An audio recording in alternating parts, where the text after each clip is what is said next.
في شبرا في شقة محدش بيقرب منها، اسمها شقة 14 والناس بيسموها بيت العفاريت. أنا سكنت فيها ودي كانت أغبى غلطة في حياتي. اشترك في القناة واضغط لايك وصلي على النبي علشان القصة الجاية يمكن تكون عنك. ويلا نبدأ الحكاية.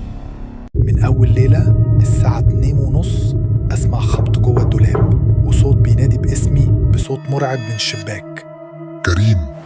ببص مفيش حد، بس في شباك قدامي منور وفي ظل واقف بيبصلي من بعيد.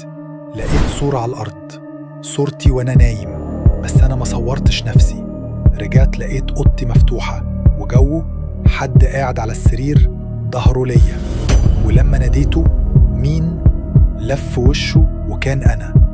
النسخة دي قربت وقالت لي: أنا خرجت، أنت اللي هتفضل مكاني. النهاردة في ساكن جديد دخل الشقة، بس أنا لسه هنا مستني اللي بعده.